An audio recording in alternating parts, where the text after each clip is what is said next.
I'm a traveling spirit, I've seen many shores, from the West Pacific to the island of Kenya. They treat me like a son anywhere I go, and even though no one can tell, I still feel that I'm alone. I'm alone, I'm alone, I'm alone. Well, here we are on board a Stena boat ferry on our way to Belfast. A spectacular view of Liverpool.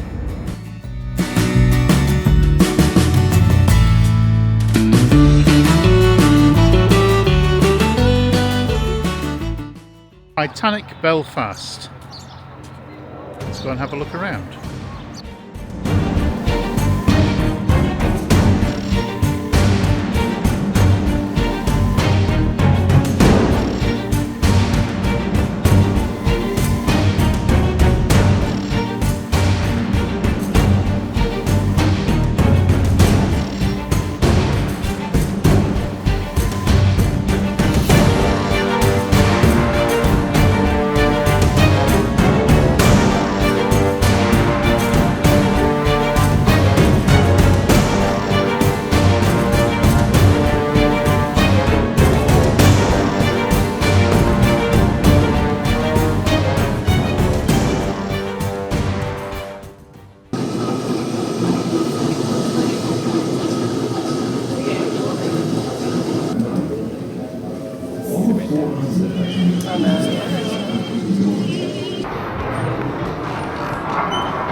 They're low, be careful sitting down, they're very low. Here the day after my 14th birthday, Harland and Wolf. That's where you worked in Belfast. I worked as a heater boy. You had to heat the rivets on a wee plate. You pumped the bellows till the rivet was white hot. Then you get a hold of it with your tongs and throw it up to the catcher. And he put it in the hole in the plate with a holder up. You only had candles for the night.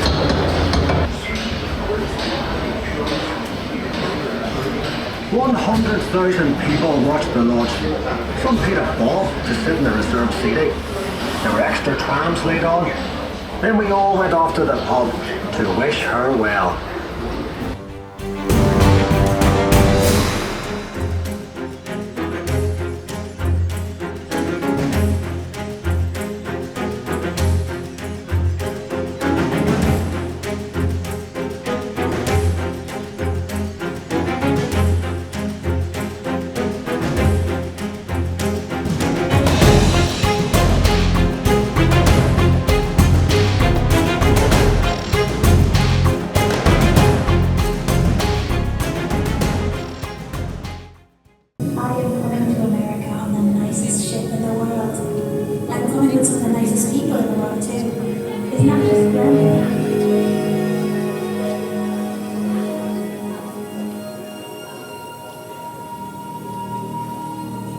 This going away from home will make me a better man and try and lead a good life. The visit to Titanic in Belfast was absolutely excellent. Certainly would recommend it. It was a lovely blend of factual information about Belfast, about the history of Belfast, the steelworks, and the social aspect of the people who worked in and around the shipyards. I would definitely visit it again. Good morning. Well, here we are at the Dundonald Caravan Touring Park, just outside Belfast. Literally 10 minutes outside of Belfast. Probably about 25 minutes or so from the Stena ferry. And it's very nice. £32 a night, includes electricity. And let me take you for a little walk. So there's Claude and Daryl, good morning. 22 pitches on this site, book online, run by the local authority, which is quite unusual, something local authorities need to do more of. We are in the UK. Come on England, let's have some sights. really nice level pitches, picnic benches, and of course when you do a campsite tour you have to do the exciting things like there are bins, recycling, you've got the toilet block and the reception. Nice modern facilities. See, I'll take you to the best places. Here we are. Everything's protected with key code entry. If you book online, you get an email with the key code and your allocated pitch. If I remember correctly, we were able to select our pitch. It was full last night. So there we are, and yes, there are toilets. Nice big showers. Importantly, not push button. Very nice facility. Thoroughly recommend it if you're heading this way. A great starting point to your Irish adventure. It was about an 8-minute drive from the campsite to the Dundonald Park and Ride, where we took the amazing flexi bus into Belfast, getting off at the incredible St George's Market, and boy was it packed.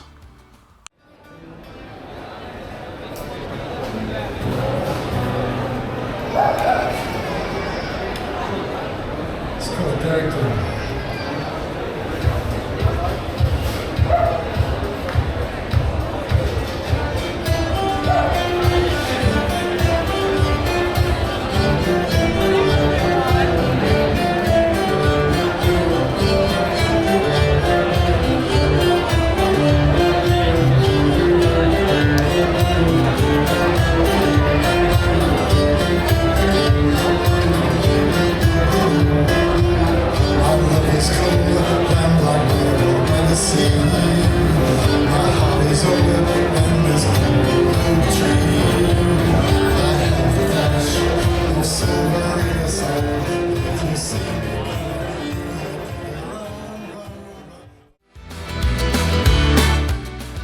After battling around the crowds at St George's Market, we decided the best way to take advantage of our short time in Belfast was on a bus. So we took a city sightseeing Belfast hop-on hop-off bus tour.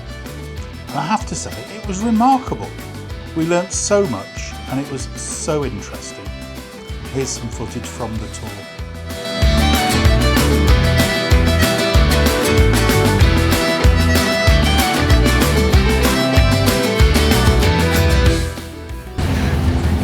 In the early 19th century, this was the outskirts of Belfast.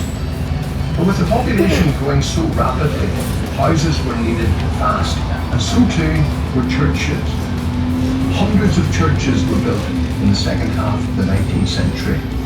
But when the Troubles erupted in 1969, many of these churches were in areas where they would be vandalised or simply fall into disrepair. Belfast gained city status in 1888, and much of the city is named after the British monarchy. Much of the rest is named after people and places linked to the British Empire, because as the Empire grew, so too did industrial Belfast. But as the Empire declined, so too did industrial Belfast. We are now driving towards West Belfast, which can be seen straight ahead. Anyone coming to Belfast in the 19th century hoping to find work who was Roman Catholic or a non-conforming Protestant could only offer manual, low-paid work. This meant they could only afford the cheapest housing. And by 1850, 70% of all Catholics living in Belfast lived around the Falls Road. For non-conforming Protestants, it usually meant living in an area like the Shankill Road. These two well-known roads run parallel to each other for nearly a mile in West Belfast.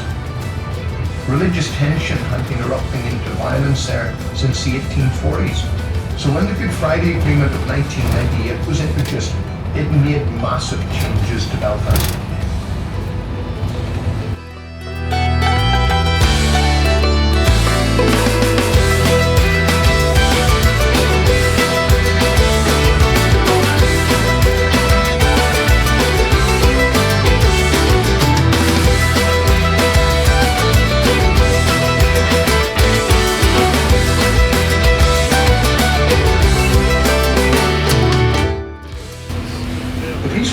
approaching ahead on the left is one of many, and is a real symbol of the division in Belfast past. But it's now taking on a new role.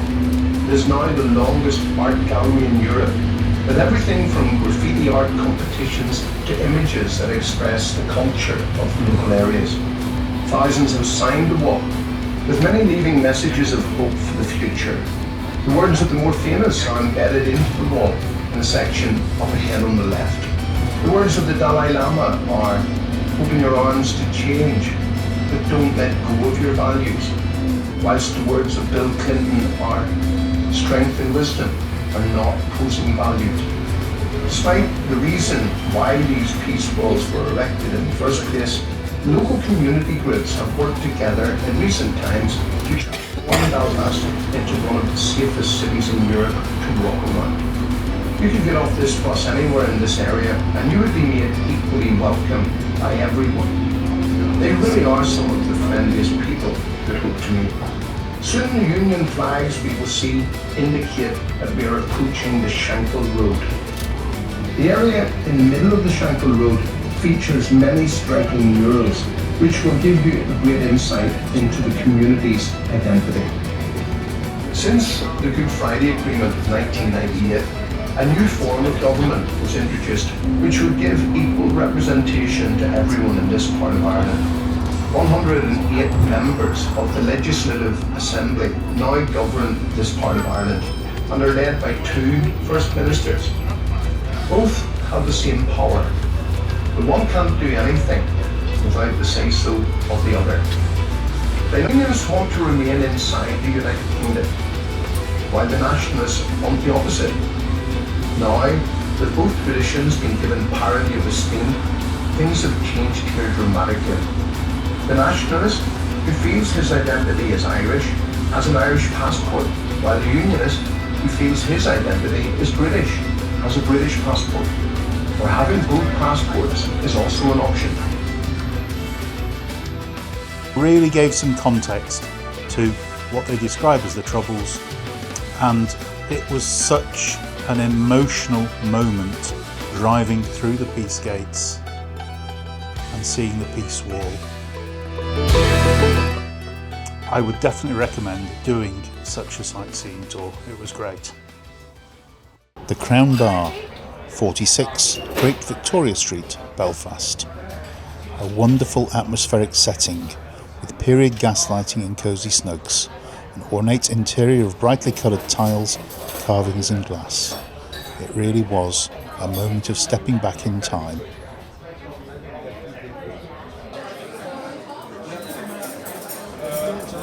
Talking of time, it's time for a Guinness.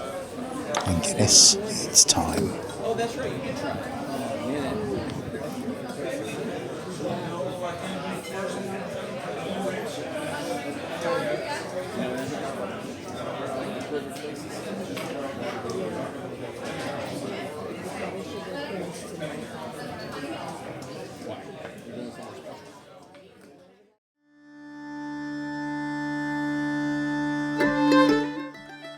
After a very interesting trip to Belfast, we caught the glider bus back to the park and ride.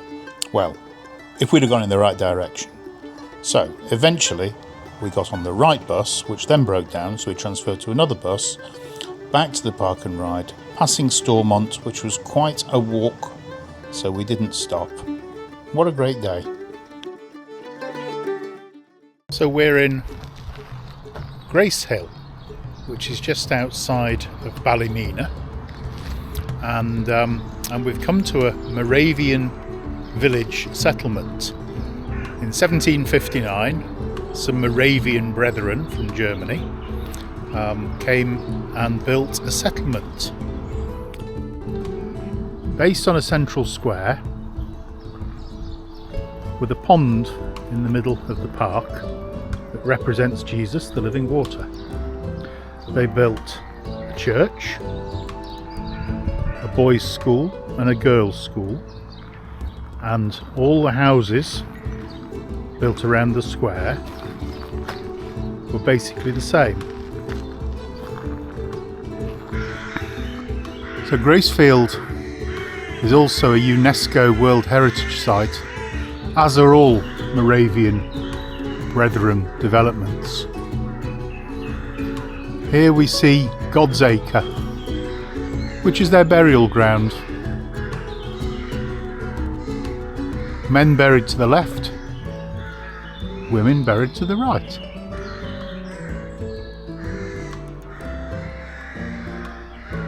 Truly a very peaceful and tranquil place.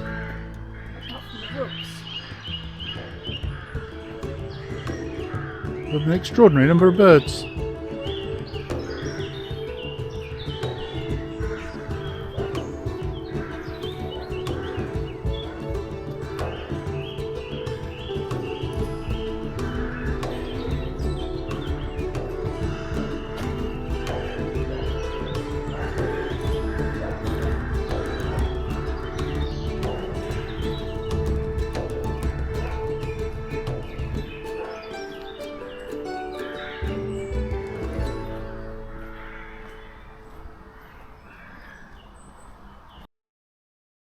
We've come to the Giants Causeway.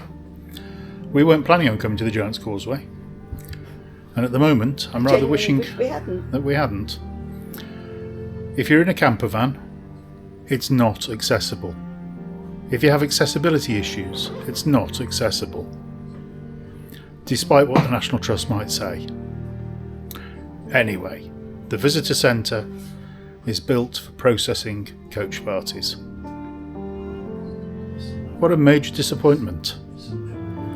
However, hopefully the stones will speak for themselves. And we're on the shuttle bus just to go down and experience the Giants Causeway. As a natural structure, it's absolutely incredible.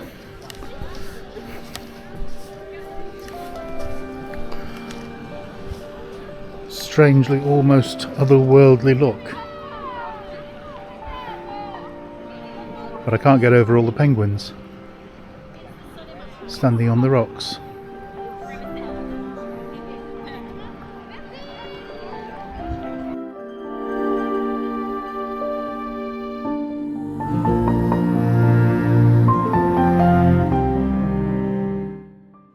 Well, tonight we're at a pub park-up called the Brown Trout. This is our site for the night. Well, we think that's where they've sent us anyway. So we're going to go and check. Walk across the golf course. Or did I lock the van? As if I'd forget.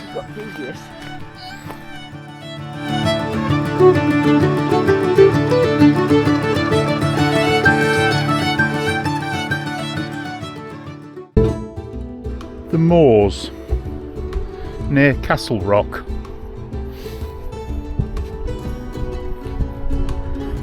The ruins of Downhill Castle, built in the 18th century by the eccentric Earl Bishop Hervey. As you can see, they ruined quite quickly. He also built the Mussenden Temple as a library for his niece. Train line below, running under the hill. Michael Palin said one of the most magnificent railway journeys in the world along this coastline.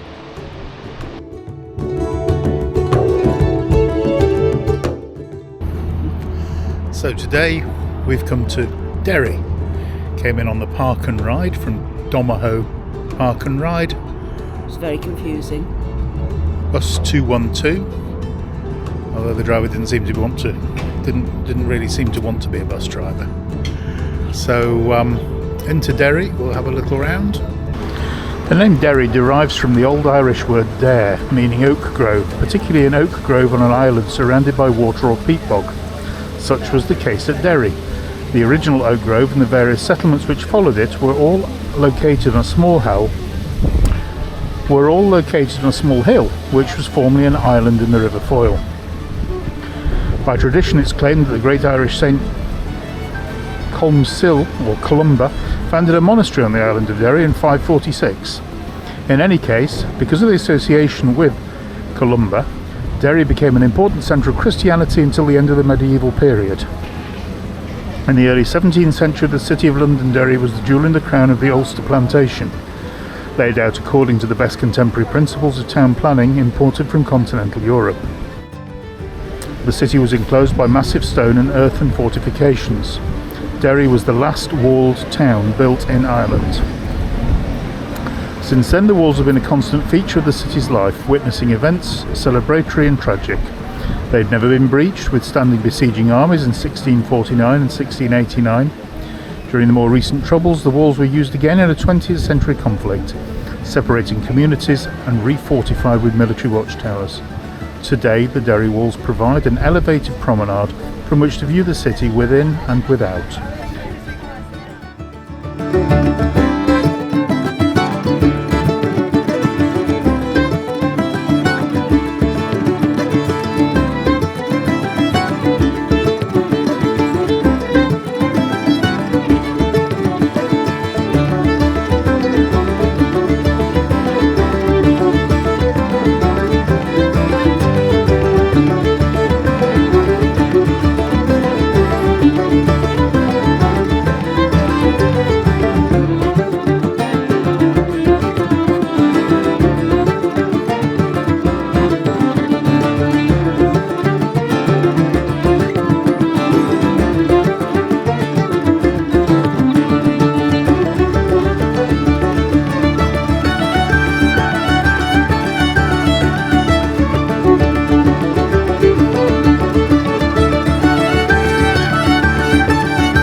So the history of Ireland is very complex, and it's not really for this vlog to explore the reasons why and how, but certainly to inspire investigation. And one of the things as we're walking the walls at Derry we came across was the Blue School Heritage Centre at the side of the Presbyterian Church. Definitely worth visiting, because it does make some sense out of the history before the history that predated the history of how Ireland has been developed over the years from the 1300s and beyond. Always been a place of argument, uncertainty and profiteering. Definitely worth a visit.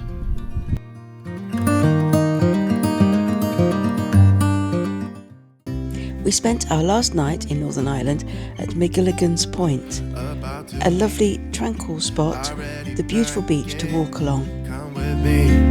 I'm not really asking. We'll get away to a place where we don't know. About to see the world in action. If you're still here, thanks for hanging in. I hope you've enjoyed part 1 of our Irish adventure.